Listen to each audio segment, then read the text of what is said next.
Haley, thank you. And as temperatures heat up in our valley, it's also created a challenge for the already hurting restaurant industry. News Channel 3's Danny Romero continues our team coverage tonight live at 5 from downtown Palm Springs. And Danny, how are they adapting to those challenges?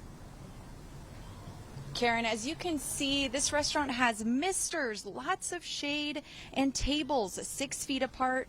And even though outdoor dining in this heat seems less appetizing, many are trying to cope, like this one, Crazy Mel's in Palm Springs, in trying to keep customers safe and cool.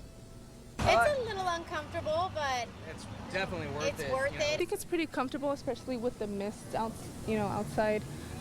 If it wasn't for that, though, it'd kind of be like a little bit uncomfortable because, you're trying to eat and enjoy your food, and if you're sweating at the same time, it's kind of like off. Restaurants across the valley are constantly adapting to new regulations due to the pandemic, but another round of excessive heat this weekend could be an extra challenge in keeping customers cool.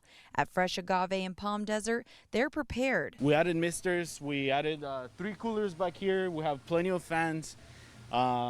We set them up in a way where the air keeps circulating, keep the area cool and fresh. Busboy Christian Cruz says the restaurant serves about 20 tables, but the owners wanted to make the back outdoor patio area more appealing to customers. Try to keep the shade, also the grass. We don't want the customers eating on concrete.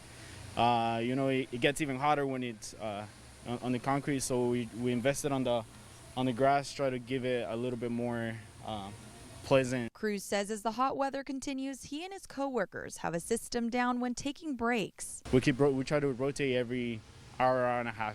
Crazy Mel's in Palm Springs also adapting to the heat. Well, first we started with the misters, and we got them all set and redid them completely. And shade, a lot of shade. And extending out in front, we put big umbrellas so they could be out on the street, not in between 2 buildings where it might be hotter. Co-owner George Kessinger says he's invested thousands of dollars in his outdoor dining area to stay afloat. Front patio here cost about $1,000 to put together, which we did ourselves, so we wouldn't have to pay labor to do it.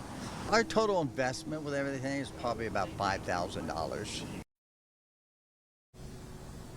And some key ingredients for this weekend for outdoor dining: misters, shade, and a cold drink. Live in Palm Springs, Danny Romero, News Channel 3.